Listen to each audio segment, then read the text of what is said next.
conferencia, a todos los asociados, a nuestros miembros del observatorio y, por supuesto, como siempre, a nuestros 3 Global Partners, SAP, Fujitsu y el grupo IPS Group. Seguimos con este formato, desafortunadamente, hasta poder pasar a ese formato híbrido que queremos.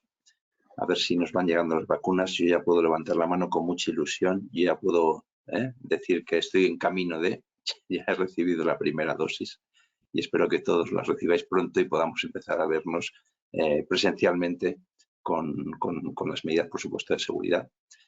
El tema logístico que me estaban comentando hace unos minutos. Hoy tenemos un evento en el que os presentamos a 2 panelistas de lujo. Ahora los presentaré. Y luego tenemos una mesa redonda. Vamos a darle un poquito más de tiempo a la mesa redonda, que luego haré las presentaciones. Y podéis pasar las preguntas tanto a los panelistas como por la mesa redonda a través del chat. Hoy traemos un tema apasionante. La formación para el empleo en la industria 4.0.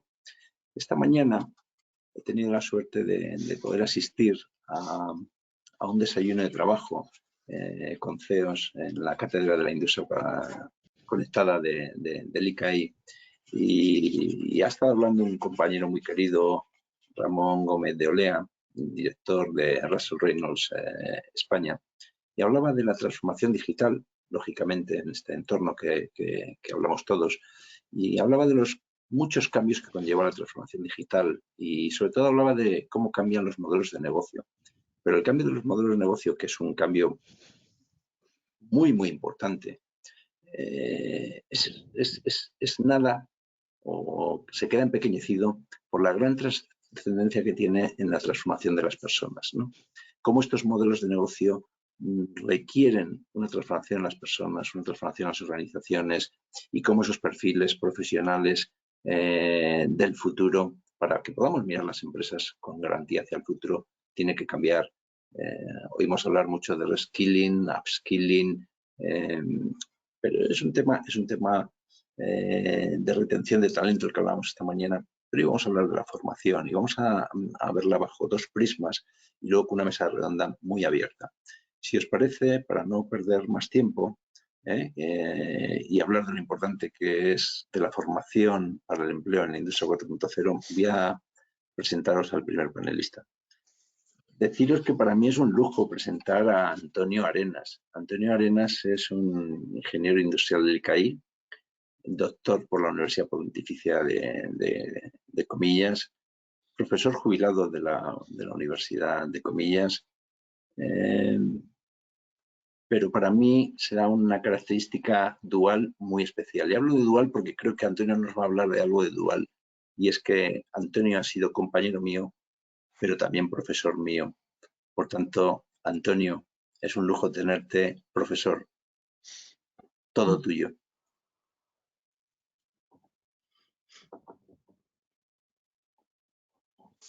Sí, hola, buenas tardes.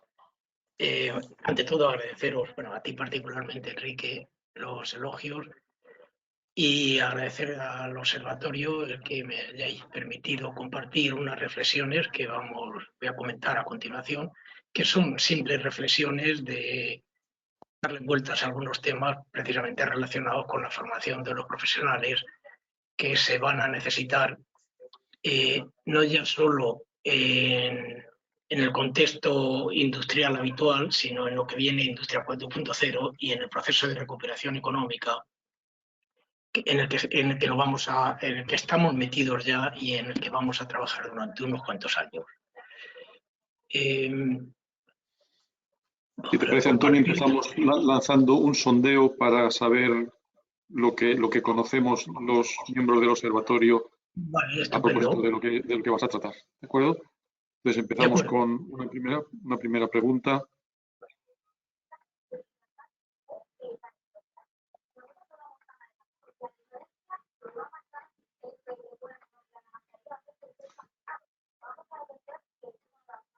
Vamos a dar 5 o 10 segundos para que se puedan contestar las preguntas. Ya tenemos ahí algunas respuestas. ¿Cuál crees que es el porcentaje de alumnos matriculados en bachillerato frente a los matriculados en FPGM? 5, 4, 3, 2, 1. Cerramos, si os parece, la votación. Eduardo, ¿nos presentas el resultado, por favor? Sí.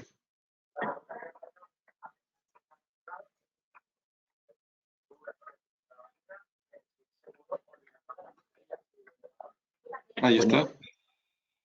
Interesante. Muy, muy, muy igualado, ¿eh? Sí. Y tenemos otro sondeo más también, que vamos a compartir ahora, a propósito de la formación. ¿Cuál crees que es el porcentaje de alumnos matriculados en grado en ramas de enseñanzas STM? Por favor, seleccionamos una opción. 5, 4, 3, 2, 1. Cerramos. ¿Nos presentas, por favor, Eduardo? Pues ahí está. Bueno, ¿qué colectivo tenemos, Antonio? Analízanos después de estos sondeos.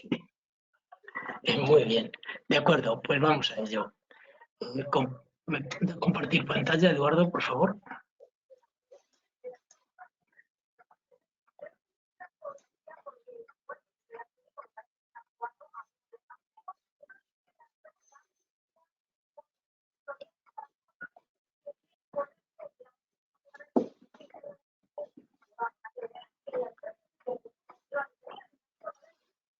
¿Lo tienes, Antonio?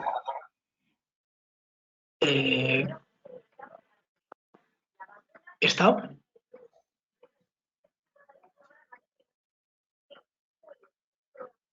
Vamos a ver. Ahora está llegando. Estoy compartiendo ¿Pones en pantalla formato ya. presentación? ¿Se comparte pantalla ya? Sí, sí. Sí. Bueno, pues vamos a ello. Quisiera compartir unas reflexiones en torno a la estructura profesional de la sociedad española, sin entrar en los temas de contenidos que irán variando a lo largo de los años en función de cómo va variando el conocimiento. Pero es importante conocer la estructura que tenemos, sobre todo, como decíamos, al hablar de Industria 4.0, en el caso de España Antonio, es ¿lo puedes hablar... poner en formato presentación para que lo veamos mejor?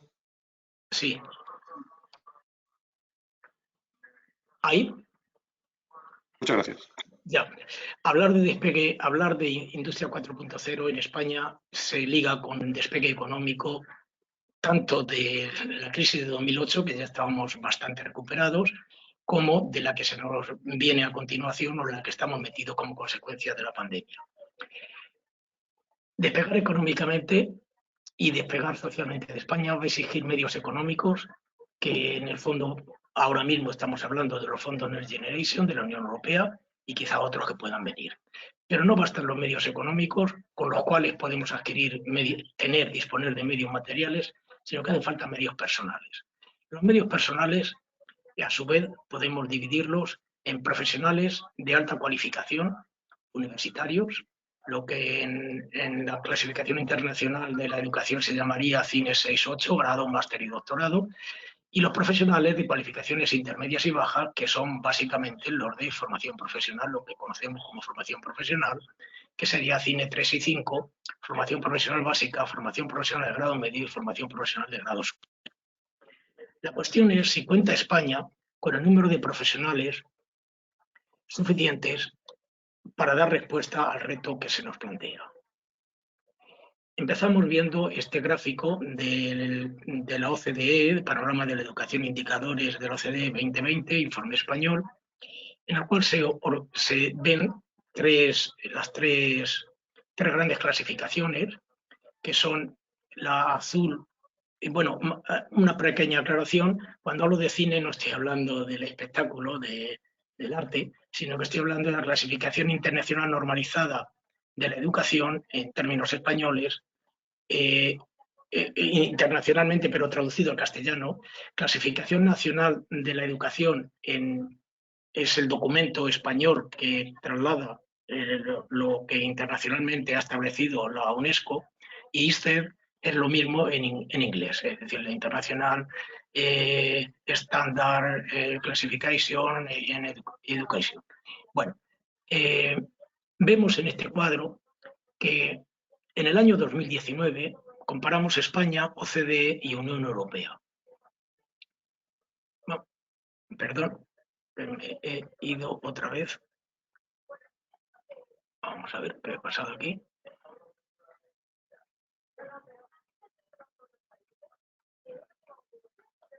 ¿Me estáis viendo, por favor? ¿Se está viendo? Sí, se ve bien, Antonio. Sí, vale, sí.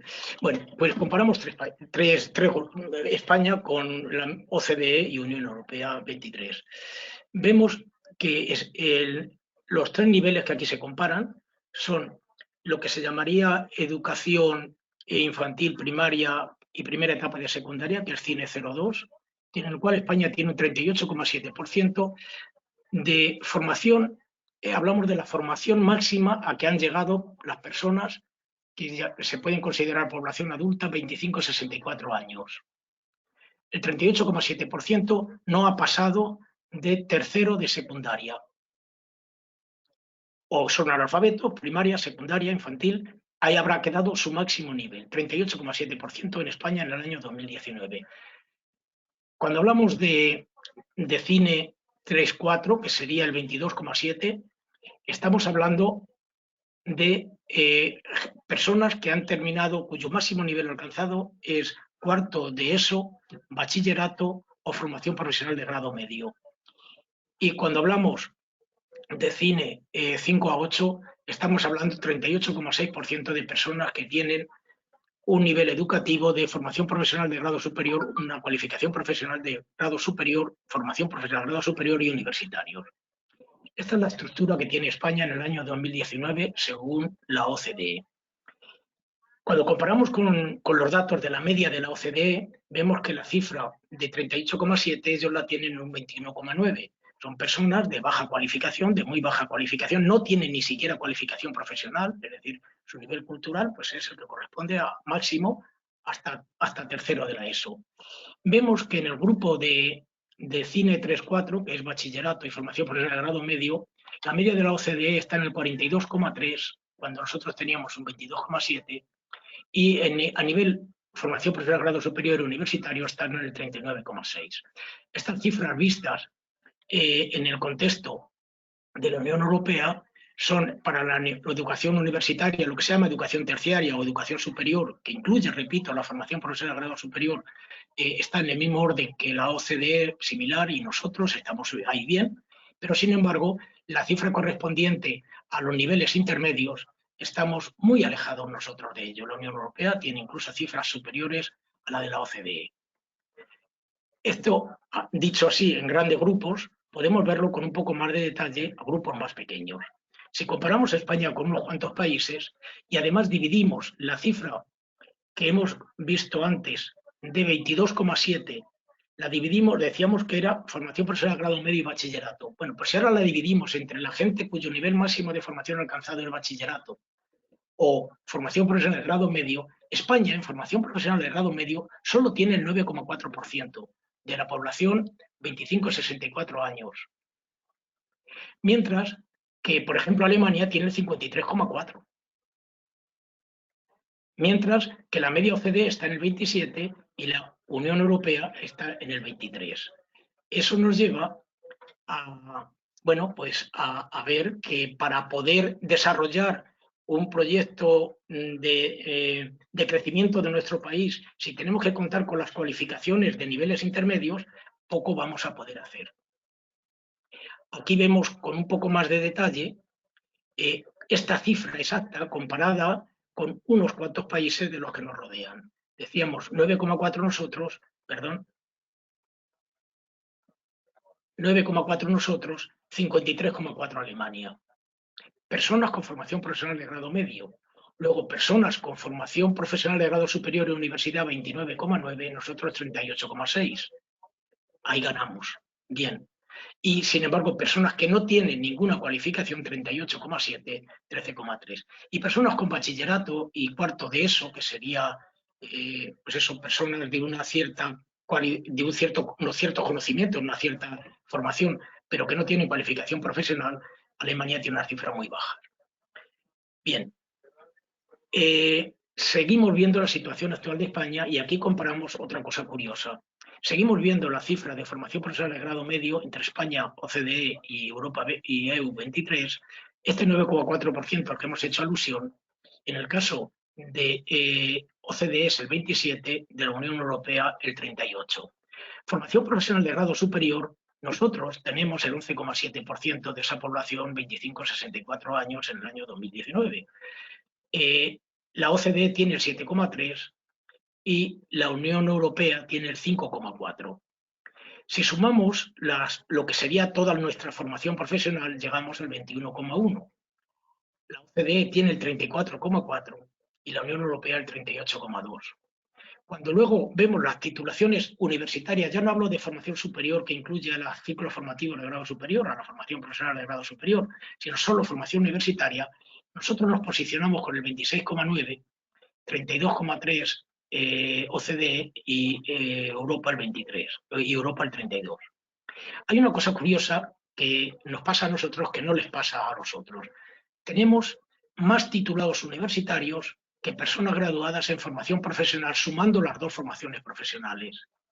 Y si luego comparamos los tres niveles que corresponderían a una estructura jerárquica dentro de una empresa, tenemos muchísimos titulados universitarios, mucho más formación profesional de grado superior, y lo que menos tenemos son personas de rango intermedio, de cualificación profesional intermedia, que se supone que son los puestos productivos fundamentalmente, tengan la formación que tengan, tanto si tienen una buena formación digital, como si en el pasado eran torneros solamente de máquinas antiguas.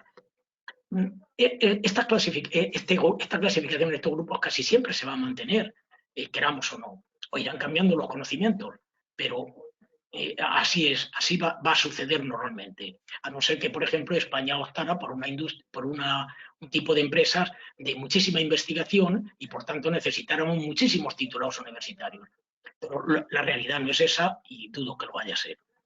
Vemos que si España quisiera ponerse en cuanto a titulados de grado medio a nivel de la Unión Europea, necesitaríamos incrementarla en más de 6 millones de personas ahora mismo. Bien, hablando de formación, hablando de empleabilidad, estos son datos de la tasa de paro de la EPA 2019, cuarto trimestre. Las personas con formación CINE 5.8, que son, repito, formación profesional de grado superior o universidad, tenían el 8,6 sobre la población activa, el 16,4 aquellos que tienen formación profesional de grado medio o incluso que están en el nivel de la ESO o incluso que tienen solo hasta tercero de la ESO, y aquellos que gente de muy poca preparación y que no tiene apenas cualificación, formación prácticamente analfabetos y primaria, el nivel de paro llega hasta el 26,5. Es decir, se cumple aquello que se ha dicho siempre de que cuanto más formación se adquiere, menor paro tienen las personas. Pero eso hay que mirarlo con cuidado, porque ¿qué pasa con el subempleo? ¿Qué pasa con la calidad profesional? ¿Qué pasa con el despilfarro de recursos? Sobre ello quiero mostraros este gráfico. Este gráfico quiero explicarle un poquito bien, porque es lo siguiente. Aquí estamos comparando personas ocupadas en el cuarto trimestre de 2019. Personas que estaban ocupadas, trabajando. Se han cogido en la clasificación nacional de ocupaciones, las 10 ocupaciones, familias de ocupaciones, y cada una de estas ocupaciones a su vez tiene, digamos, una relación con la formación, con los niveles de competencia que se llaman niveles de competencia requeridos, que son 4 niveles, 1, 2, 3 y 4, y con la formación para adquirir esos niveles de competencia. Cuando hablamos de personas con niveles de competencia 3 y 4, que serían gerentes, ingenieros, corresponden con las clasificaciones, corresponde en nuestro caso con los niveles de formación 5 a 8, es decir, formación terciaria, formación profesional, grado superior, universitarios. Bueno, pues ocupados en el cuarto trimestre de 2019 había 6 millones de personas desarrollando puestos que requerían esas capacidades. Pero cuando se miran las personas que están trabajando en ese periodo, en el cuarto trimestre, que tienen esas capacidades, no son 6 millones, sino son 8.700.000. Quiere decir, hay muchas más personas con capacidades, con cualificación profesional 5 o 8, que no están trabajando en esas condiciones. Por tanto, hay 2 millones de personas, había 2 millones de personas que estaban en condiciones de sobrecualificación o de subempleo. ¿Qué ocurre? Pues que evidentemente estas personas lo que hacen es desplazar a las del nivel inferior y por tanto, ¿qué va a ocurrir? Que en los niveles inferiores hay trabajos de más cantidad de trabajos y hay menos personas que tengan esas condiciones. Y entonces estas personas trabajando, no que correspondan con personas de todo el grupo, son las personas que están trabajando, que están ocupadas. Entonces, hay 2 millones de personas que han desplazado a otros y ahora mismo cubren la diferencia entre los que están trabajando, que tienen nivel 2 a 4 de formación, cuando hay 10 millones de personas que estaban de puestos de trabajo que requerían esas condiciones. Estos se han desplazado para acá y a su vez han desplazado también, o bien parte de estos han pasado a desplazar a los que tienen muy poca formación, o bien estos incluso algunos están ocupando puestos aquí. Es decir, que pensar que la formación nos cuesta dinero, cuesta ilusiones, cuesta trabajo, cuesta esfuerzo, para que luego no se pueda aplicar y tengas que ocuparte en cosas que no te son, hay que tener mucho cuidado cuando se dice que lo importante es estudiar, estudiar, estudiar, que es verdad que hay que estudiar, pero cuidado que cuando uno se pone a los 23, 44 años que acaba una carrera y resulta que tienes que trabajar en un nivel de competencias requeridos muy bajo, pues las cosas son bastante serias. Bueno, este gráfico nos viene a contar eso que ocurre ahí. Posibles causas de la situación actual. Las posibles causas, básicamente hay una para mí, y es que no hay gente apenas que estudie formación profesional. He cogido un artículo, un recorte del País, pero todos los años prácticamente se viene, desde hace ya bastantes años, incluso con el régimen político anterior, en el cual se viene diciendo que el número de alumnos de FP ya supera al de bachilleratos o es próximo al de bachilleratos, depende del año. Aquí en el País, 17 de septiembre de 2019, se decía que ya los alumnos de FP superaban a los alumnos de bachillerato. Claro, esto se dice muy bien, pero ¿qué pasa? Que se suman FP básica 2 años, alumnos que están en 2 años matriculados durante 2 años, formación profesional de grado medio matriculados también 2 años y formación profesional de grado superior matriculados, es decir, se suman 6 años, 6 grupos de alumnos de 6 años, se comparan con los 2 años de bachillerato. Pero cuando vemos los que están matriculados en bachillerato con el equivalente suyo en la opción de que una vez acaban la ESO o coge el bachillerato o coge formación profesional de grado medio, cuando se compara quienes van a bachillerato y quienes van a formación profesional de grado medio, vemos que en el curso 2019-20, en este concreto, el último, pues teníamos 673.000 alumnos matriculados en bachillerato y 370.000 matriculados en formación profesional de grado medio. Va poca gente a formación profesional de grado medio y, por tanto, luego tenemos pues, poca gente capaz de desarrollar los trabajos que corresponden a esas cualificaciones intermedias. Pero además, esta cifra de 370.000 está muy hinchada en el sentido de que aquí se han incorporado muchos alumnos que tienen edades muy altas y que han sido incorporados aquí, digamos, como una salida secundaria. Eso lo vemos mejor en este gráfico. Este gráfico nos muestra la edad que tenían los alumnos que estaban cursando bachillerato y formación profesional de grado medio en el curso 18-19. Los alumnos, recordemos que a los 16 años se acaba la secundaria obligatoria y un alumno elige bachiller o formación profesional de grado medio. Bueno, pues los alumnos que en ese año estaban matriculados en los 2 cursos de bachillerato tenían 16 o 17 años, esta cifra tan elevada. Los que en ese año tenían 16 o 17 años, que sería la edad que les corresponde estudiar razonablemente formación profesional de grado medio, eran 224.000 y 59.000. Observemos cómo después hay un grupo muy grande de alumnos que van estudiando formación profesional de grado medio con edades muy altas, incluso con más de 25 había 51.000 alumnos en ese curso. ¿Qué ocurre? Pues que ya lo dice el mismo documento Panorama de la Educación, que la mayor parte del alumnado español elige cursar bachillerato cuando acaba la secundaria obligatoria. ¿Por qué? Porque eso le permite ir a estudios superiores y son muy pocos los que optan por la formación profesional. Esto se ve todavía mejor cuando analizamos este gráfico de TEFIL. TEFIL es una encuesta que hace el Instituto Nacional de Estadística, cogiendo un curso, el curso 2013-2014, y lo ha seguido durante 6 años hasta el curso 2019-2020. Y ha ido viendo una muestra muy importante de ellos que han ido haciendo a lo largo de esos 6 años. El 49% cogió eso, de eso acabó, inmediatamente empezó bachillerato y luego hizo estudios superiores, universitarios, perdón, hizo estudios universitarios, como digamos el camino normal, que es el camino que marca el sistema educativo. Por otro lado, otros hicieron eso, bachillerato, ciclo formativo y grado superior, y así se va viendo que el 77,1% decidió seguir estudios de bachillerato y únicamente 9,4% eligió estudiar ciclo formativo de grado medio. Muy poquitos, por tanto, tendremos muy pocos alumnos con formación profesional de grado medio. Aquí se muestra la evolución en los cursos hasta 2019-20, cómo han ido evolucionando las matrículas de aquellos alumnos que acabaron en 2013-2014. Aquí se ve no ya los que acabaron eso, sino los que acabaron bachillerato, como la mayoría fueron a universidad, a estudios universitarios, y muy pocos a formación profesional superior, aunque no es objeto de nuestro estudio actual. Entonces, las posibles causas de nuestra situación actual, bueno, pues que la formación profesional se cuenta, es una puerta de salida y no es un camino de formación aplicada.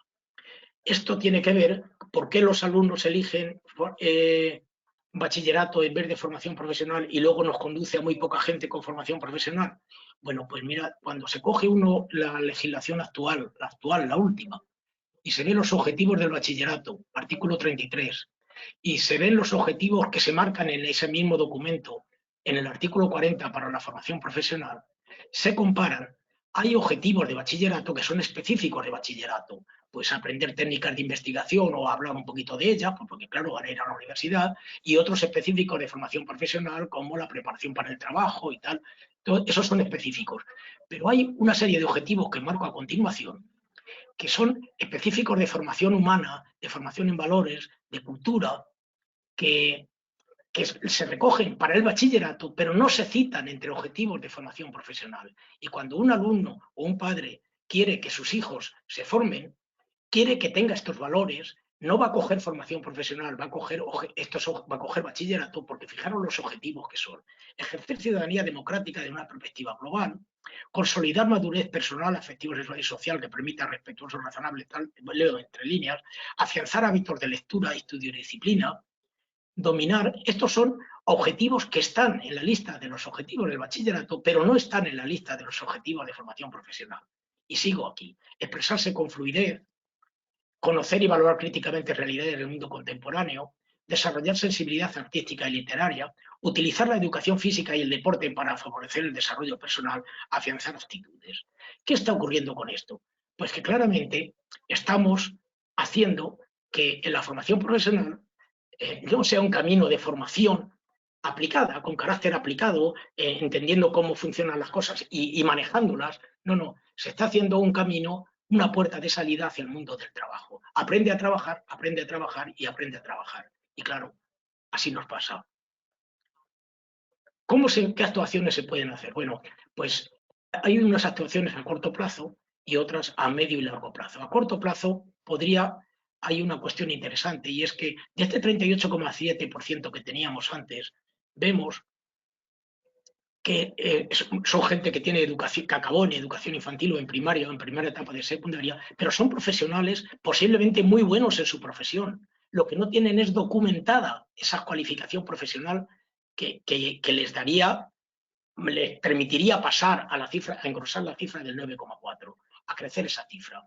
Entonces, reconocer las competencias profesionales que has adquirido por experiencia laboral permitiría pasar una gran cantidad de estas personas a engrosar esta cifra y elevarla, al mismo tiempo que se hace una labor de justicia.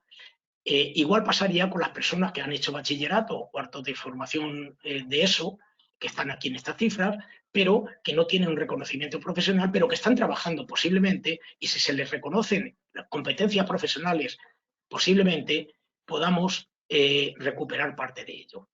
En este sentido, es loable el Real Decreto 14.143, que se ha publicado hace poco, en el cual se modifica otro Real Decreto existente de 2009, y lo que permite es reconocer esas competencias profesionales adquiridas por experiencia profesional, de forma que simplifica los procedimientos que había en el Real Decreto anterior, abre puertas para poder acabar con un título de FP, estas personas que por experiencia profesional son muy buenos profesionales, pero no tienen documentada esa profesión, pero ello será difícil sin un apoyo económico necesario para que la persona pueda reducir su actividad laboral el tiempo necesario para poder seguir esos procesos administrativos.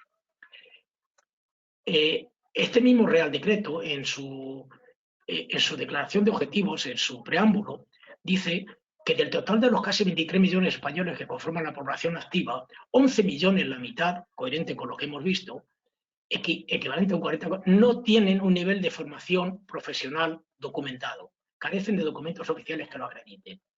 Por otro lado, como digo, este Real Decreto 143 modificó otro de 2009. El 2009 hacía prácticamente lo mismo, pero con más dificultades, no daba tantas facilidades. Pero la experiencia que se tiene es que con el de 2009 se hicieron 230 convocatorias y solamente se cubrieron 266.000 plazas para documentar, para avanzar, para configurarles como profesionales con nivel cualificado. Eso no llegó al 2,2%. Por lo tanto, no es fácil pensar que con este procedimiento de reconocimiento de competencias se pueda superar esa barrera que tenemos de personas poco cualificadas, independientemente de que sus capacidades profesionales, las que ahora están ejerciendo, sean más o menos modernas o no sean tan modernas o no sean las adecuadas para un futuro próximo. Pero ahí entraría también el proceso de formación continua del que luego nos hablará. CEDEFOP, que es el organismo europeo para la formación profesional, estima que haría falta hasta el 2030 incrementar aproximadamente 6 millones de personas para que podamos estar en el nivel de cualificaciones profesionales de niveles intermedios en una cifra razonable, comparable, más baja que la de la Unión Europea, pero digamos de un entorno comparable.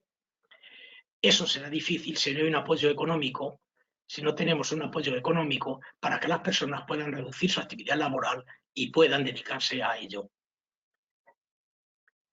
Además, la población activa española en el 2019, fíjense el gráfico de edades que tiene. Pensar que personas de más de 45 años se van a meter en esa tarea de documentar, de acreditar sus capacidades y que se les dé un reconocimiento va a ser difícil. Con lo cual, vemos que la tarea no va a ser fácil, por cuanto que las edades de la mayor parte de la gente, las edades en rojo, no son adecuadas para ello, lo cual no quita que no se le pueda intentar.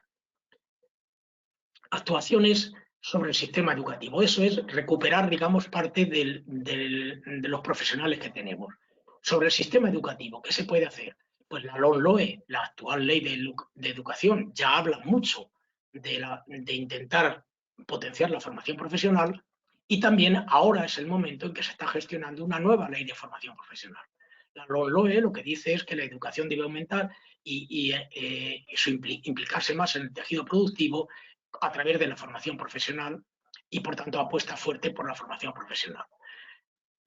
Hace una cosa bonita, y es que los alumnos que el grado básico, que es una especie de salida para la gente que no acaba la ESO, bueno, pues cuando hacen el grado básico se les introduce otra vez en el sistema educativo a través de darles también la graduación en educación secundaria obligatoria. Esto es un paso importante. Pero la nueva ley de educación de formación profesional, que se espere, bueno, está en proceso de elaboración. Se dice que es una nueva ley para una nueva formación profesional. Es una ley en que se situará a la persona en el centro y será moderna y competitiva. Pero ¿seguirá siendo una puerta de salida o será un verdadero camino de formación aplicada? Es mi opinión que la formación profesional debe ser un camino de formación aplicada que, recorrido paralelo al camino académico, permita dotar a todos los que lo van recorriendo de cualificaciones profesionales, llegar hasta las cualificaciones profesionales de alto nivel, las universitarias, de forma escalonada.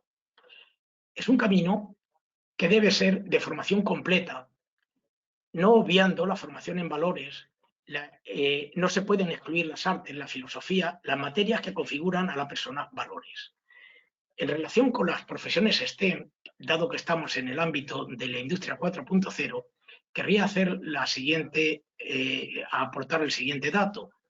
Datos, en el curso 2019-2020, habían elegido ingeniería y arquitectura, estaban matriculados en grado y en primer y segundo ciclo, básicamente grado, porque primer y segundo ciclo ya no existe, en grado están matriculados prácticamente el 17,6% de las personas que estaban matriculadas en la universidad, más el 6,4% matriculados en ciencias. Diríamos que las STEM, los estudios STEM, estarían en torno al 24%. Alumnos que han elegido STEM, que han ido por ese camino. Quiero comparar con el 29% que en el ámbito de la formación profesional de grado superior han elegido estudios STEM. En España, la formación profesional de grado superior está fundamentalmente, la cifra más grande de estudiantes la tienen los que estudian STEM. Es decir, si conectamos esta formación profesional de grado superior con la universidad, tenemos unas vocaciones ya definidas e importantes para que luego puedan seguir en el mundo universitario, y por otro lado facilitaríamos esa conexión que haría de la formación profesional, la conexión que os decía antes, que haría de la formación profesional un camino de formación aplicada. Favorecer la continuidad natural y razonable de la formación profesional favorecerá las vocaciones hacia la ingeniería. Antonio, perdona la interrupción, pero es que sí, vamos un poco retrasados y si sí, pudiésemos, vale, pudiésemos pues resumir. paso ya a las conclusiones. España se enfrenta a un periodo de cambios profundos sociales, económicos y laborales que presenta muy bajas cifras de personas con cualificaciones profesionales de niveles intermedios, personas de FP. El enfoque a corto plazo sería el reconocimiento de, como hemos dicho, de la actividad profesional que ahora se tiene, reconocer eso, y eso hay que hacerlo en colaboración con las empresas, a base de esfuerzos económicos y personales. El enfoque a medio y largo plazo es hacer que una formación profesional deje de ser puerta de salida para convertirse en un camino de formación aplicada que, llevando hasta la universidad de una forma natural y razonable, los alumnos lo vean como algo que no es una puerta de salida, como decía antes.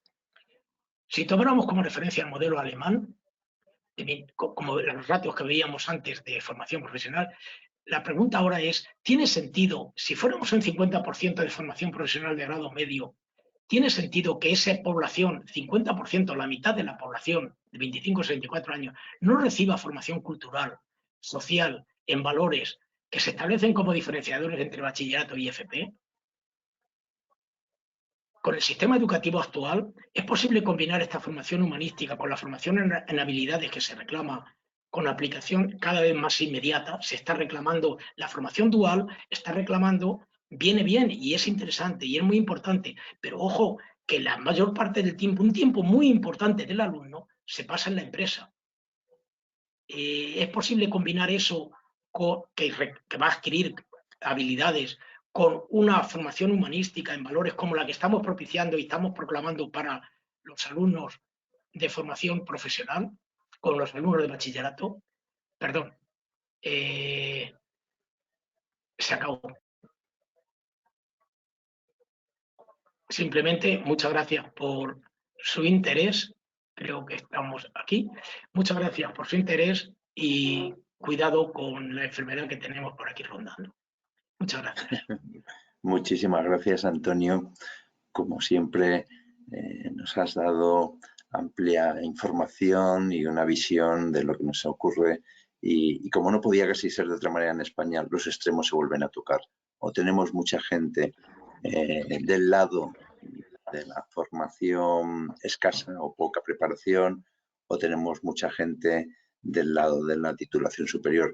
Pero esa parte media, que yo también la considero muy importante de cara a la agilización, a la aceleración de adecuación rápida a los perfiles del futuro, podría venir de esa franja intermedia, que obviamente no va a ser fácil conseguir un equilibrio. Y bueno, como digo, en España los extremos se tocan.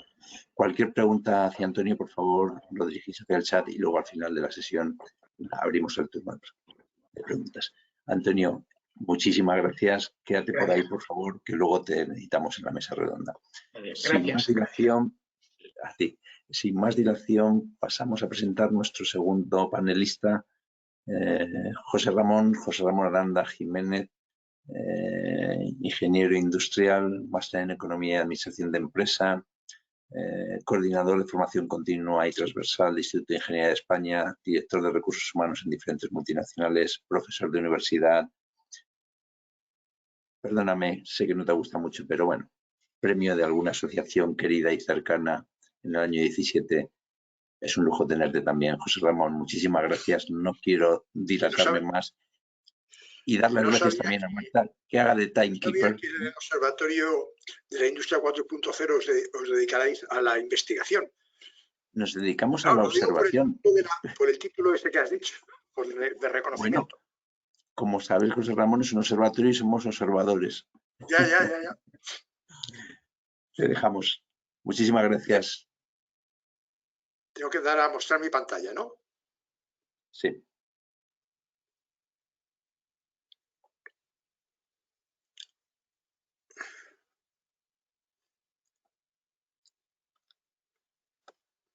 ¿Se ve ahora? Sí, muy bien, muchas gracias. Bien, entonces el tema de mi presentación es la formación continua.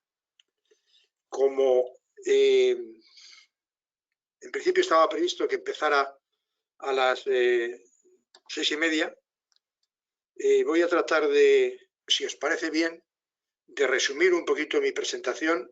Voy a intentar hacerla en 15 minutos. ¿Es correcto? Es que yo creo que lo importante es luego la conversación en el panel, en la mesa de debate, ¿no?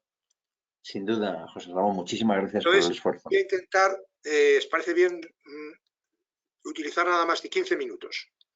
A ver si así podemos llegar a las 7 y empezar la mesa del debate. Muchísimas gracias. Entonces,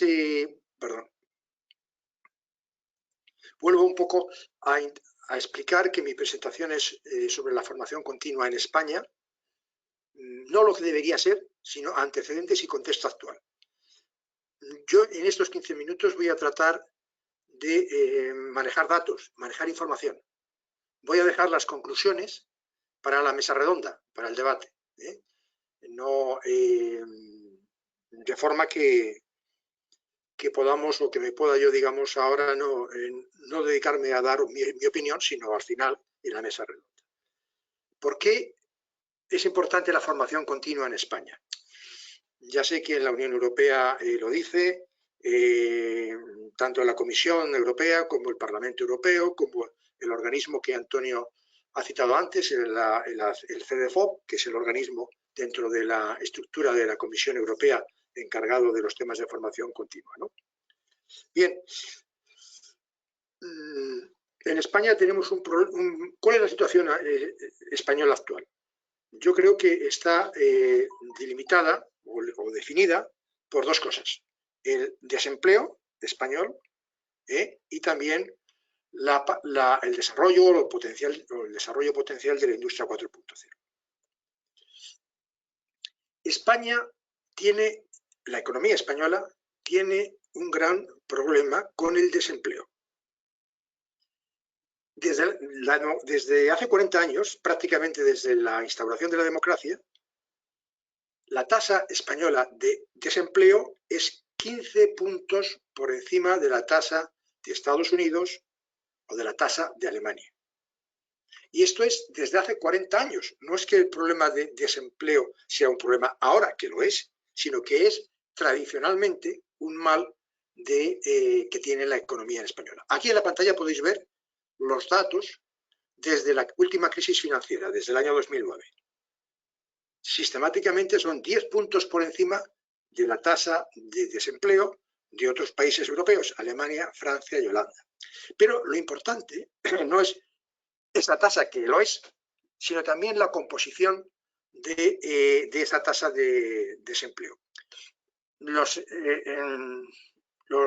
personas que se dedican a la macroeconomía tienen un concepto que es el paro estructural, la tasa de paro estructural.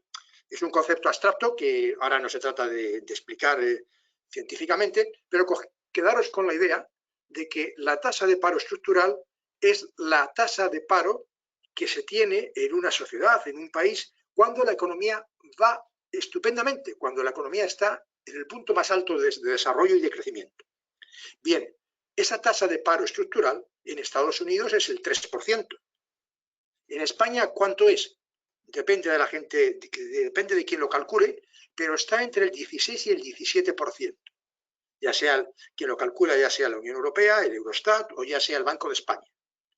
Y esa tasa de desempleo y esa tasa de paro estructural, ¿qué implicaciones tiene? Pues básicamente tiene implicaciones negativas por la economía, que nos va a lastrar el posible crecimiento económico. El tener una tasa de desempleo estructural del 16% va a hacer que, como está pasando ahora, y lo estamos viendo, que la recuperación económica ante una crisis como la del COVID, pues sea mucho más lenta que la de otros países que tienen una tasa de paro estructural del 3 o del 4 o el 5%. Bien, podríamos evidentemente hablar mucho más sobre el desempleo en España, de las diferencias regionales, etcétera, de los grupos, etcétera. No tenemos mucho tiempo para esto y voy a tratar de analizar un poquito la incidencia de la industria, de la aplicación de la industria 4.0 en la tasa de desempleo, ¿no? ¿Cuál es la situación de la implantación de la industria 4.0 en España? Bueno, pues seguramente la mayor parte de los presentes tienen una información más directa que la que yo pueda tener. Ahí tenéis en la pantalla varias opiniones, informes de Roland Berger, de la opinión de directivos españoles, de una clasificación que hace la Comisión Europea. Básicamente, en síntesis, se puede decir que la implantación en España, en estos momentos, la implantación de la industria 4.0 en España es dubitativa. Estamos en un punto medio. Hay que dar un paso más o hay que hacer un gran esfuerzo si queremos incorporarnos a la implantación de la industria 4.0 de los países más industrializados en la Unión Europea, ¿no? Y por lo tanto, también, si hacemos esto, vamos a provocar a corto plazo seguramente más desempleo. Pero claro, ¿qué tenemos que hacer? Bueno, eso es un poquito el nudo gordiano en donde yo creo que nos situamos en estos momentos. Y para ello, bastante gente está proponiendo que una de las posibles ayudas o soluciones sea la formación continua. Y pasamos entonces directamente a hablar de la formación, de una definición de lo que es la formación profesional continua, ¿no? O sea, primero, aclaraciones sobre la palabra profesional. Aclaraciones respecto a lo que acabamos de escuchar en la presentación de Antonio. Antonio ha hablado de formación profesional con el concepto clásico de la formación profesional en España. Si yo hablo que en mi presentación habla de la formación como traducción, digamos, directa del concepto europeo de formación y educación profesional, la palabra profesional es más amplia que la que se utiliza en el concepto de formación profesional español. Es la formación profesional para todo tipo de trabajos, ¿no? Entonces, ahí tenéis la definición que propone la Unión Europea de lo que es la formación profesional continua, que es cualquier actividad emprendida por adultos, ya estén trabajando o estén en desempleo, para mejorar no solamente conocimientos técnicos, sino cualquier competencia o habilidad relacionada con el trabajo. ¿Cómo? Pues asistiendo a cursos, actividades formales, cursos para obtener cualificaciones, también actividades no formales, incluso informales, que son actividades que no están organizadas con un objetivo concreto de aprendizaje. Pero también insiste mucho en que hay que incorporar a este concepto de formación y educación profesional continua la búsqueda de trabajo. Sigo pasando entonces, los niveles de ISCET, que es lo que Antonio decía, niveles cine, ¿no? Bueno, hay una pequeña diferencia con Antonio, pero que ya resolveré, que es el grado 5. Para mí es formación profesional española y Antonio lo pone en formación de graduación, pero bueno, es un tema como Antonio y yo hablamos mucho, pues ya resolveremos en los próximos días, ¿no? Bien, entonces pasamos un poco a un concepto importante.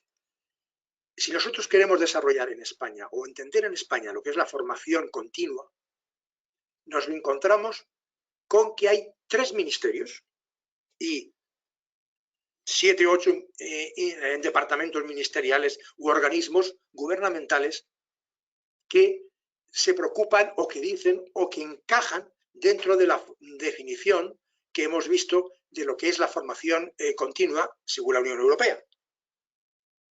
Por lo tanto, si queremos o tratamos de entender cuál es la situación española de formación continua, tenemos que hablar, por supuesto, de formación profesional.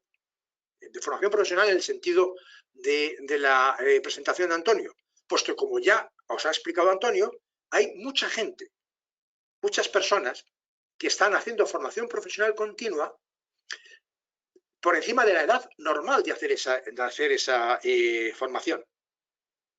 Por lo tanto, ese 45% de esas personas están haciendo esta formación profesional como un método de formación continua para ellos. Pero también hay, evidentemente, formación continua posgrado y también, por supuesto, la formación en el trabajo se da por muchas empresas y, finalmente, hay que hablar también de formación para desempleados. Estos 4 campos, estas 4 áreas, son los que en España, la suma de esas 4 son los que constituirían el concepto de formación continua.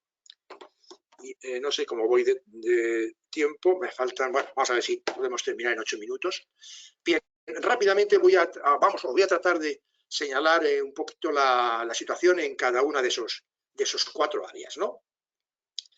Paso deprisa con algunas cifras de formación profesional en España. Evidentemente, tiene razón Antonio. Cuando yo pongo 888.000 alumnos en 2019, él decía que eran muchos menos en el grado medio, por supuesto. Esta es una estadística oficial que engloba los 3 niveles de formación profesional. Hay 6.589 centros, hay 26 familias profesionales. Las que a nosotros nos interesa desde el punto de vista de Industria 4.0 son informática y comunicaciones y un poco también electricidad y electrónica. Ahí tenéis que en total, en esas 2 familias profesionales, hay cerca de 200.000 personas graduadas en los 3 niveles, básico y superior. Bien, esto no insisto mucho más porque ya hemos visto, lo habéis visto con Antonio, lo que es la situación de la formación profesional con el concepto español en España. Pero ¿cuáles son esos retos? ¿Qué retos principales tiene esa formación profesional con relación a ser de verdad formación continua? No como educación, como ha hablado. Antonio os ha hablado de la formación profesional desde un punto de vista educativo. Pero yo lo que quiero ahora plantearos es que esa formación profesional, que hay gente adulta que la utiliza como parte de su formación continua, ¿qué retos tiene esa formación profesional dada o planteada básicamente como educación de gente joven, de personas jóvenes, para ser una buena formación continua? Pues que hay más variedad de alumnos, en adultos pues hay mucha más variedad de personas y de características que siendo joven. Hay que calibrar mucho el nivel académico, puesto que si se eleva el nivel académico en la formación profesional continua, pues evidentemente saldrán mejores profesionales, pero también al elevarlo puede rechazar a niveles de gente que está intentando formarse, pero que tiene un nivel muy bajo. Por supuesto, exigen unas nuevas formas de aprendizaje, olvidándose de la versión clásica de clase y pizarra, yendo, por supuesto, a una formación profesional continua impartida por Internet, impartida por las redes sociales. Exige también una colaboración de universidad y empresa, sobre todo para establecer cuáles son los objetivos, y se ha marcado por parte de la Unión Europea y el gobierno español lo ha aceptado también, que en el 2025 el 49% de los puestos de trabajo es un objetivo sea se ha utilizado por gente, o sea, desempeñado por gente con esta formación de profesional, en sentido español, formación profesional, desde los niveles del cine o del ISET, como lo queráis llamar, en español o en inglés, desde el 2 al 5. Personalmente yo creo que este objetivo del 49% es demasiado. Pero bueno, esto es una cuestión personal. Evidentemente lo que es objetivo y la información que debéis de tener o que está manejando todo el mundo en la Unión Europea y en España es que ese es su objetivo para el año 25. Pero también, dado que estamos dando formación, la que sea, en este caso profesional, a personas mayores, a personas adultas, hay que añadir un servicio de orientación profesional. Estos son los 5 retos principales que tiene la formación profesional española para ser una buena formación continua, para poder satisfacer esa vertiente que tiene la formación profesional para enseñar o formar a gente adulta. ¿Cuál es la respuesta gubernamental hasta ahora? Bueno, pues evidentemente tenemos un plan estratégico de la formación profesional del sistema educativo 2019-22. Ahí hay muchos objetivos. En parte recogen todas estas formas. Yo no he visto muy bien recogido el reto de la variedad de alumnos, ni el nivel académico. Siguen, por supuesto, nuevas formas de aprendizaje, ahí insisten mucho, etc. Y con la colaboración también. Bien.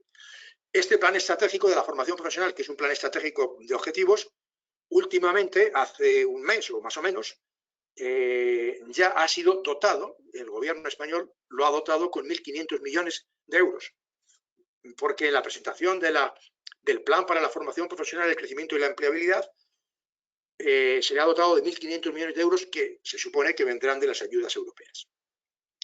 Bueno, esto es en cuanto al primer capítulo de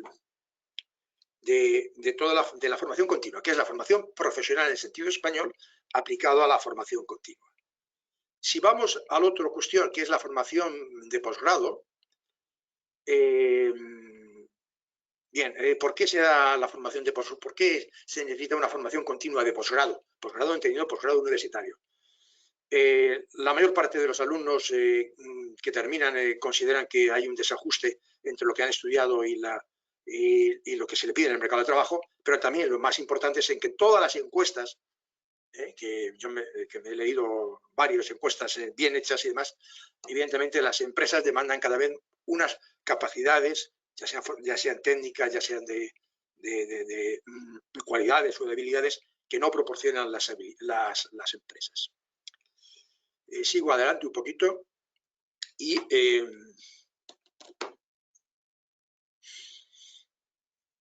bueno, entonces me voy a detener un poquito aquí para ver un poquito cifras de cómo es la realidad de esta formación continua de posgrado.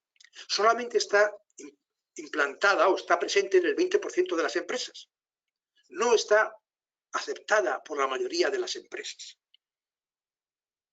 Porque las empresas, en estos momentos, lo que hacen bien en su colaboración, ya sean con centros de formación profesional, con universidades o con una institución formativa que sea, sí que trabajan mucho las prácticas remuneradas y la cooperación en I+D. Y además de esta realidad, que es lo que pasa hoy, están dispuestas, eso dicen sus directivos, a que en el futuro van a colaborar, se comprometen a colaborarse en la definición de los perfiles necesarios de los puestos de trabajo que necesitan ellos y en definir sus competencias. En esto sí que están dispuestos, aunque ahora no lo hagan, a trabajar más. Pero hay una cosa importante, que es que por ahora dedican poco tiempo o no son conscientes de la necesidad, la mayor parte de las empresas, de que haya directivos de empresas en los consejos universitarios, con lo cual, bueno, pues se seguirán planteando problemas. Voy más rápido, todas las preguntas, por favor, que queráis, o todos los temas que queráis plantear, lo hacemos al final en la mesa de diálogo. Bien, esto es en cuanto a posgrado. Formación en el trabajo, que era otra de las áreas. Paso esta cuestión de ejemplos, ya los veremos. La formación en el trabajo es importante en las empresas grandes, pero en empresas pequeñas no es tan importante. Hay datos estadísticos, entre empresas de 50 y 100 trabajadores, solamente el 38% de empresas declaran que hacen formación para sus empleados. En cambio, en empresas grandes, de empresas de 1000 personas, pues prácticamente todas.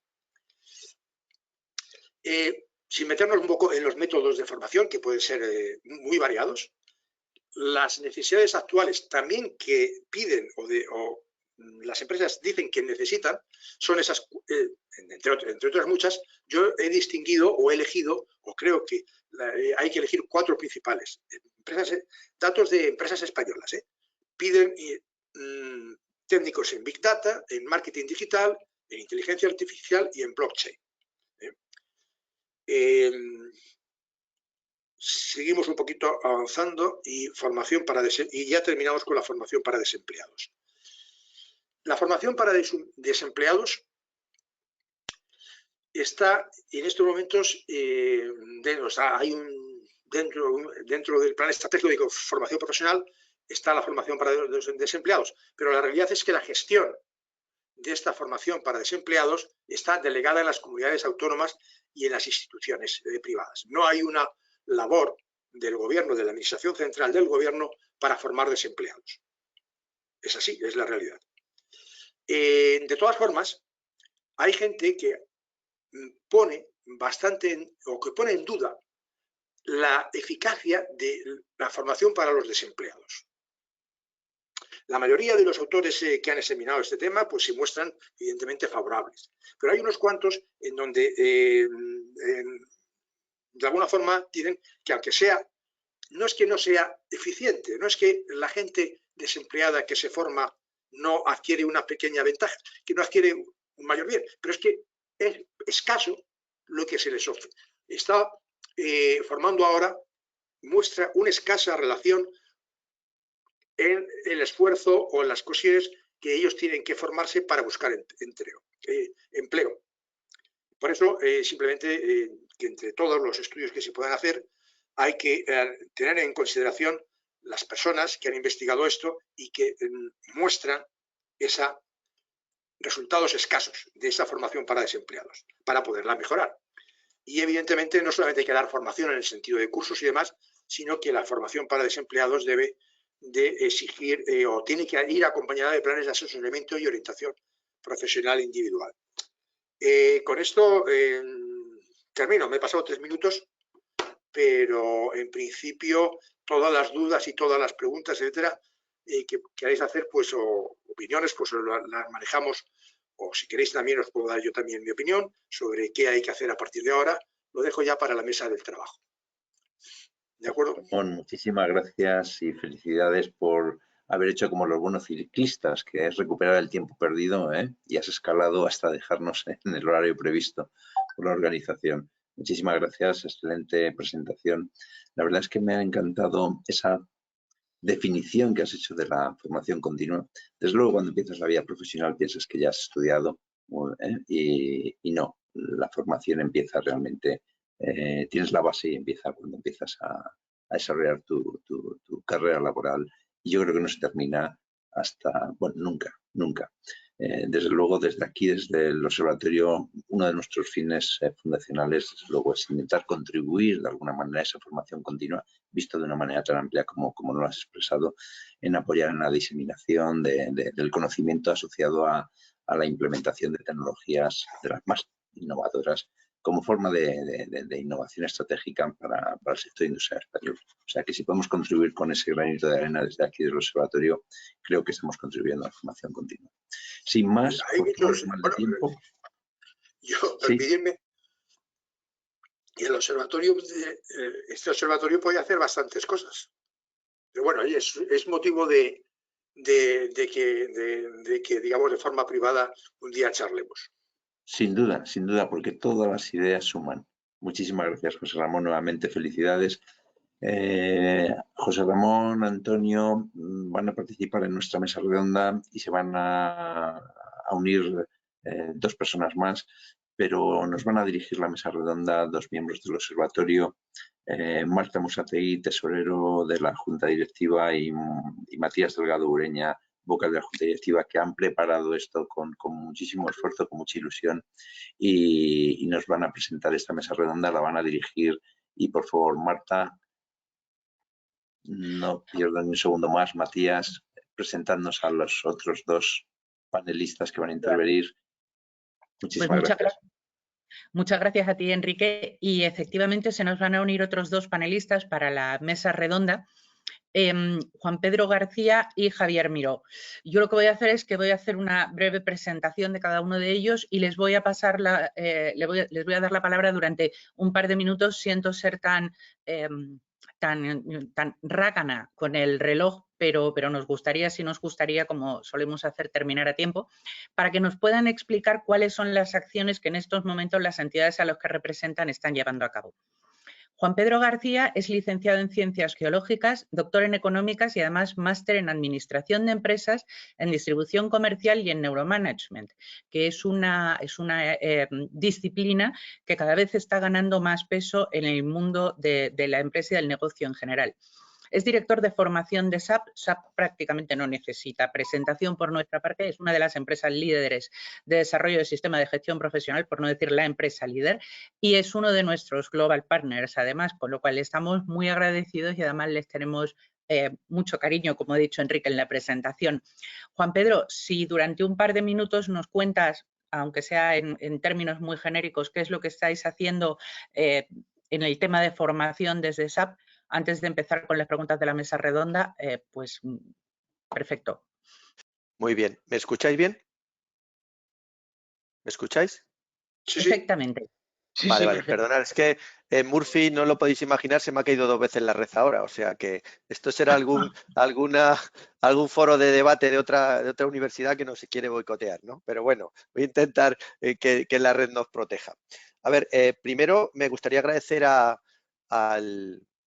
foro la invitación que nos habéis hecho, y también quería resaltar agradecimientos tanto a Antonio como a José Ramón por lo que nos han contado. Es decir, yo creo que lo difícil en la sociedad donde nos encontramos es combinar experiencia y perspectiva, y yo creo que ellos nos han dado un salto de experiencia y perspectiva, porque yo, desde mi punto de vista de SAP, teníamos pensado mucho foco en formación profesional para formar a gente, y al final nos hemos dado cuenta, después de ver estas presentaciones, que hay un gap de desempleado donde tenemos que trabajar. Pero bueno, por esa parte, muchísimas gracias por la invitación y por la maravillosa presentación que habéis hecho, que me ha abierto mucho la mente para dónde focalizarnos. Como SAP, yo supongo que más o menos todo el mundo conoce que SAP, solo por dar unos datos, estamos en el 100% de las empresas del IBEX. El mejor sondeo para saber si SAP está presente o no es una reunión de vecinos. Cuando te juntas con tus vecinos y dices trabajo en SAP, pues empieza a decir yo lo tengo, yo lo tengo, yo lo tengo, y entonces eso es un valor fundamental. Pero bueno, algún dato para que tengáis referencia, pues 2,5 millones de toneladas de acero al día se hacen bajo la plataforma SAP. Somos capaces de distribuir el 78% de la comida que se hace en el mundo, se distribuye con SAP. Y lo que sí es cierto es que somos la empresa líder del sector en lo que es gestión empresarial. Pero respondiendo a la pregunta de Marta, ¿qué hacemos nosotros desde la parte de formación? Fijaos, nosotros tenemos 16 centros homologados donde se da formación de posgrado con certificaciones de SAP. Ahí certificamos alrededor de 680 alumnos al año, con un índice de empleabilidad brutal de un 90%. Pero fijaos, si hacemos una perspectiva de decir, oye, ¿cuánto realmente necesita SAP al año de introducir al mercado para no hacer inflación en recursos? Pues sobre 680 necesitaremos 1.500 más. Y diréis, oye, ¿y cómo, si hay esa oferta tan grande de puestos de trabajo, cómo no se cubre? Porque nosotros tenemos un defecto como organización, que es los chavales, cuando empiezan a estudiar sus carreras, no nos ven como una carrera de futuro. El otro día estaba en la Universidad de Alcalá de Henares y pregunté a un curso de primero de Sistema de Información Geográfica, de Sistema de Información, perdón, qué significaba SAP, y dijeron as soon as possible. Entonces, no estamos alimentando ese modelo dentro de nuestra organización. Pero sí es cierto que tenemos que traer más consultores, generar más conocimiento porque es nuestra supervivencia como compañía. Y de ahí es unas áreas de foco. Industria 4.0, por nuestra presencia en el sector de automoción, por ejemplo, requiere muchos recursos y nuestro foco es cómo conseguimos preparar esos recursos para que lleguen a nuestros clientes. Muchísimas gracias por el resumen, Juan Pedro. La otra persona que va a participar también con nosotros en la mesa redonda es Javier Miró, licenciado en Derecho por la Universidad de Sevilla y Executive MBA por el Instituto de Empresa, donde también es profesor asociado. Pero aquí está como director, por su labor como director de la Fundación Puentes Global. Y aunque él lo va a explicar más detalle, lo va a explicar mucho mejor, pero yo diría que es una fundación enfocada a mejorar la empleabilidad de los jóvenes a través de la formación. Vale, hola. Sí, encantado de estar aquí. Voy a ir directamente al grano. Sí, en Puente Global tenemos varias líneas de acción. Nos focalizamos en mejorar la empleabilidad de las personas, sobre todo apoyándoles en el desarrollo de habilidades sociales y personales que requieren las empresas. Es eso que no se aprende en un aula, que solo se aprende entrenándolo. Pues bueno, aprender a comunicar, aprender a trabajar en equipo, proactividad, enfoque a solución, etcétera, a la solución más que al problema, etcétera, etcétera, ¿no? Hemos hablado con empresas y con directivos y el eslogan que nos han transmitido es: buscamos trabajadores que generen soluciones, no, o que nos den soluciones, no que nos den problemas, ¿no? Entonces, lo que pretendemos es reforzar en la medida que podemos, porque hacemos intervención directa, es decir, trabajamos con los alumnos en los centros. Lo que queremos es dar a los alumnos aquello que no le da el sistema, ¿no?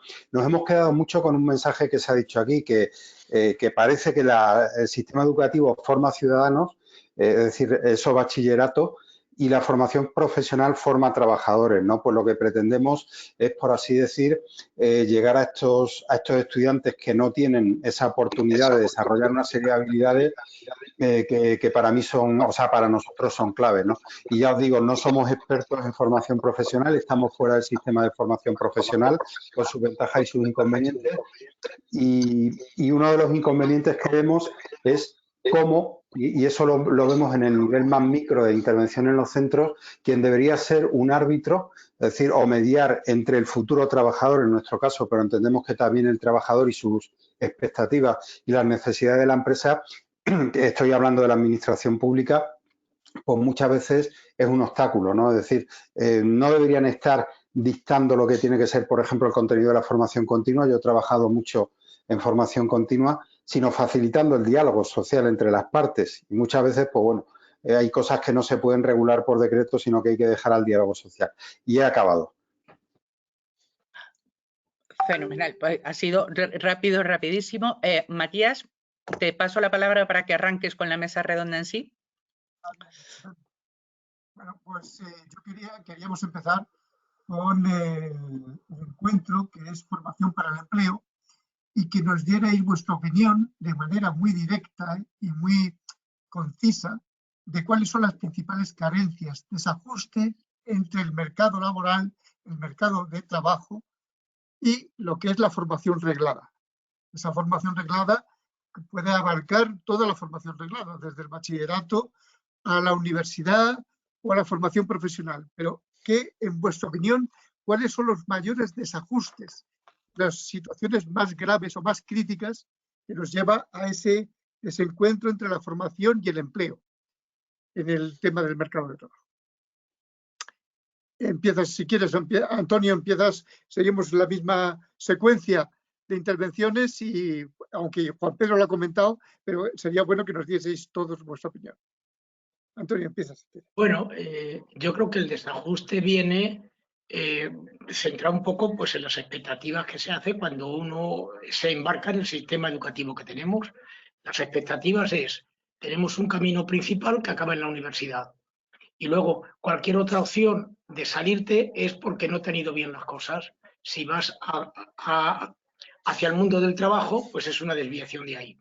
Entonces, los caminos laterales ya son en sí pues una salida mala, digamos.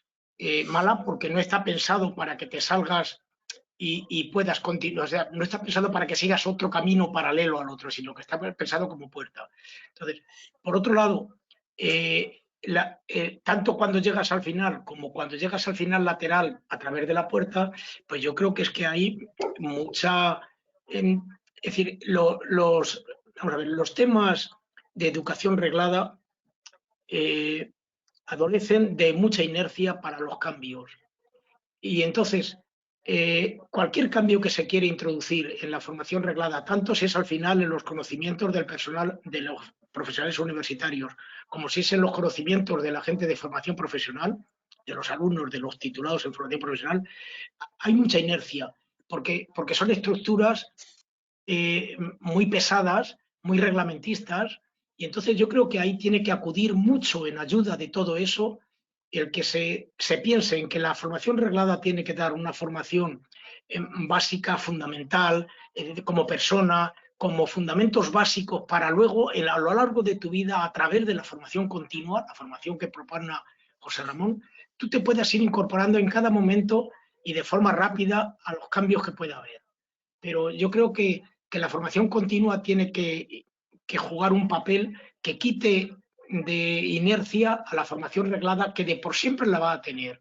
Yo creo que la formación reglada va a tener siempre una inercia grande, se podrá aligerar, pero va a ser difícil, pero ahí tiene que acudir en su ayuda la formación continua para que una vez que has adquirido eso, una formación básica, una formación en fundamentos, luego tú puedas con esos fundamentos ir viviendo por la vida a través de la formación continua.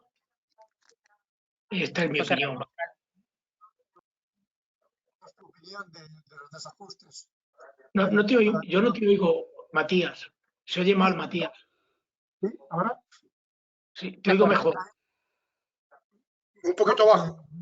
Le daba la palabra a José Ramón para que nos diera su opinión sobre el desajuste que hay con las carencias que él piensa que puede haber en el mercado de trabajo y la formación. Muy brevemente, porque en principio no es el tema que he preparado, pues el tema era la formación continua. Yo, y de formación profesional en sentido español, desde los niveles 2 al 5 del CINE o del ISTRED, ya ha hablado Antonio. Si voy a tratar de darte mi opinión sobre en el campo de la graduación universitaria. En España, yo diría que es una formación teórica que no está actualizada, porque actualizar una formación teórica es muy caro. A lo mejor hay alguna institución educativa que sí, pero es que esa institución a lo mejor es privada y a lo mejor es que cuesta mucho dinero. La generalidad de la graduación de las universidades en cuanto a la formación de grado es que no está actualizada y que es una formación teórica. Hay algunas universidades que ya empiezan a hablar de formar de las soft skills, que son muy necesarias para el trabajo, del trabajo en equipo, etcétera. Pero no son todas. Incluso yo creo que esas que ya están empezando a trabajar el campo de las soft skills todavía no están manejando una formación que a mí me parece importante, que es el concepto de la gestión de la carrera profesional.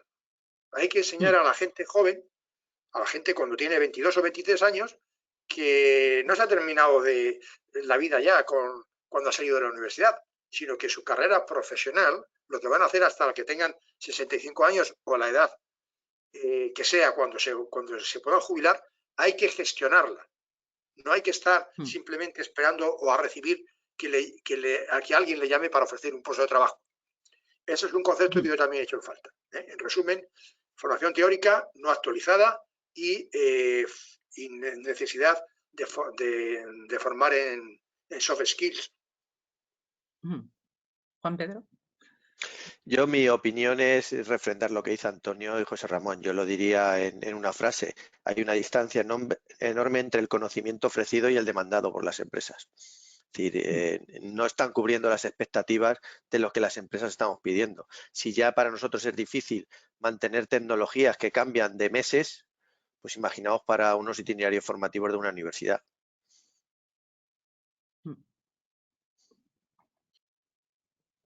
Javier. Matías, no se te oye. No, simplemente iba a decir, perdón, estaba hablando Javier. Javier. Javier, me parece que no se te oye.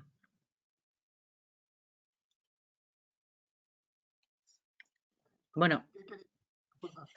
Estar un momento, Juan Pedro. Hola. Hola, sí, perdonad, estaba con el sonido silenciado. Sí, bueno, yo estoy totalmente de acuerdo con lo que se ha dicho, evidentemente. A ver, si trabajamos en lo que trabajamos en Puente Global es porque vemos que una de las principales carencias en el sistema educativo, en concreto en la FP, que es donde nos centramos nosotros, está en la no capacitación en estas habilidades. Voy a contar nada más con una anécdota. Tuvimos una sesión donde empresas del sector de imagen personal vinieron a hablar con chicas, que bueno, porque eran la mayoría chicas, que estaban trabajando ciclos relacionados con imagen personal, peluquería y tal, y cuando las chicas les preguntaban qué era lo principal que tenían que saber, las respuestas no eran cuestiones técnicas que tuvieran que ver con el tratado del pelo o el tratado de la piel, era saber tratar al cliente, saber escuchar al cliente, saber trabajar en equipo, cosas que el sistema, por lo menos en la AFP, desde luego no enseña. O sea, y tampoco, digamos, las empresas están centradas en eso porque no es lo que les corresponde. Yo entiendo que la principal función de la empresa no es formar a los empleados, ¿no? Entonces, yo creo que ahí hay un vacío que no está cubriendo ni la formación profesional inicial ni la formación profesional continua. De acuerdo. Dejadme que os haga una pregunta respecto a un comentario que ha hecho José Ramón y aunque sea un poco duro, os voy a pedir que la respuesta sea sí o no, pero poco más. ¿Es cierto que las instituciones educativas privadas tienen mayor capacidad y mayor flexibilidad para ajustarse al mercado laboral y, por lo tanto, tienen una gran ventaja con respecto a la educación pública? ¿En ese sentido? Por alusiones. Por alusiones. Esto por alusiones. Vamos a ver, el sí o el no, el sí y el no es muy reduccionista. Yo diría que sí en el caso de instituciones privadas con mucho éxito, mucha imagen y, por lo tanto, muchos medios. De acuerdo. No sé, estoy pensando, por ejemplo, para no hablar de tecnología, para no mencionar el ICAI, que todos lo tenemos en la cabeza. Por ejemplo, ICADE, por ejemplo, IESE, por ejemplo, Instituto de Empresa. Sí. Son universidades privadas que tienen muchos medios. Pero ahora, no todas las universidades privadas tienen esos medios. De acuerdo. No sé si he contestado a tu pregunta. Muy claramente. O sea, solamente un grupo muy reducido de, digamos, instituciones que están en el top, si quieres, en el sentido tanto de prestigio como de capacidad financiera, van a ser capaces de ajustar rápidamente digamos, sus cursos y su formación a lo que demanda el mercado. Es muy caro. ¿Alguna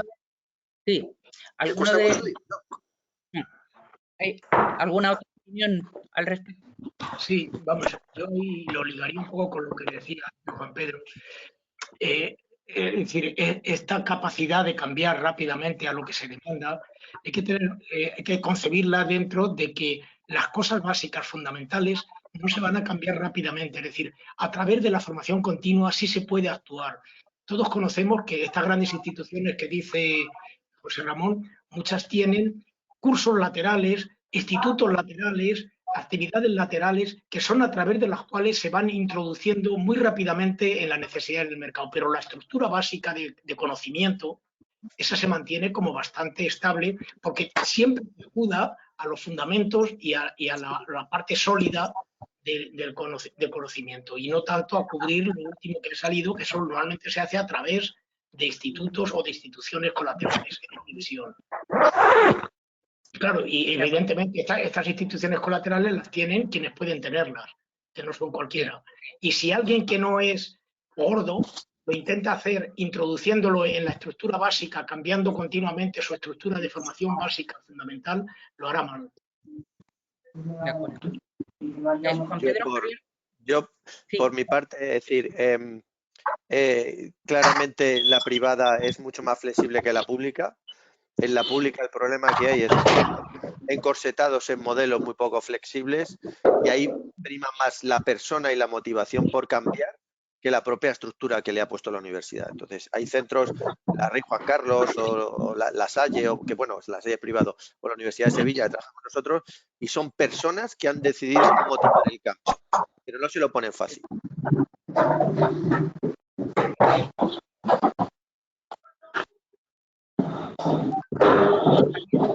¿Quieres decir algo? Continuamos con la siguiente pregunta, Marta. Sí. Sí, adelante. No, Bueno, la tenías tú, ¿no? ¿Qué papel, la siguiente pregunta quizás sea el nudo gordiano de la cuestión es, ¿qué papel pueden o deben tener las empresas o las fundaciones privadas, tanto en la enseñanza reglada como en la enseñanza continuada? Y específicamente, ¿es necesario intensificar las relaciones entre las empresas y las instituciones educativas? Y aquí quizás el problema, aparte de, obviamente, las grandes empresas que quizás sean más capaces de activarlo, la gran pregunta es, en el caso de España, que el tejido empresarial es de pymes y micropymes, ¿qué capacidad de maniobra tienen? Hay que tener en cuenta que las microempresas y pequeñas y medianas empresas prácticamente tienen 2/3 del empleo en España. Entonces, la situación de las grandes empresas es un mundo muy diferente al de las pequeñas y medianas y pensamos que debe haber un revulsivo que haga que esas pequeñas y medianas empresas tengan en cuenta o se favorezcan de un empleo necesario.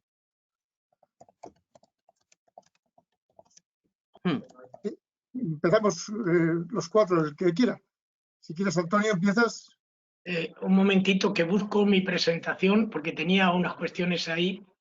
A ver, no sé cómo salir de aquí. Podéis ir José Ramón, puedes atender tú y ahora después hablo yo, mientras busco. Bien, vale. Vamos a ver. En mi presentación, en relación con la formación continua y hablando de las empresas, he indicado que había, aparte de lo clásico, de la influencia o de la relación entre empresas y centros de formación, aparte de lo clásico de los programas de prácticas y demás, he señalado dos cosas que ahora no se producen, que no se producen el 100%. La primera es la influencia en los planes de estudio, mediante la definición de los perfiles y lo que cada perfil lo que necesita de capacidades. Y también la participación en la gestión. O sea, hay muy pocos directivos de empresas en representación de las empresas en los gobiernos, en la gestión de los centros de formación. Esos para mí son los dos retos fundamentales. Ahora, si queréis, un poco puedo añadir un aspecto en lo que es la información a desempleados, que es en los ERES, que es lo que marca el acuerdo entre personal, sindicatos y empresas, pues normalmente se fijan las indemnizaciones. Bien, yo creo que las empresas deberían de ser algo más responsables, o el gobierno también incitarlas a ellos, o los sindicatos pedirlo, que además, dentro del ERE, se fijaran planes de asesoramiento para buscar empleo. Y no es un invento, no es una cosa que me haya ocurrido a mí. Yo lo he vivido cuando yo era director de personal de Astano, el astillero de Ferrol, y yo era en la época de la reconversión naval. El astillero pasó de 6.000 personas de plantilla a 3.000. Bueno, pues la dirección del INI contrató a una empresa consultora que no era española para tratar ese problema local y temporal de buscar, no a todo el mundo, pero sí buscar trabajo a esos 3.000. Pues, por ejemplo, el Banco Bilbao y Vizcaya, que está haciendo un ERE ahora, que lo está planteando, por lo menos es lo que dice la prensa, a no sé cuántos miles de trabajadores, podía, dentro de ese acuerdo, incluir la labor de asesoramiento para buscar trabajo.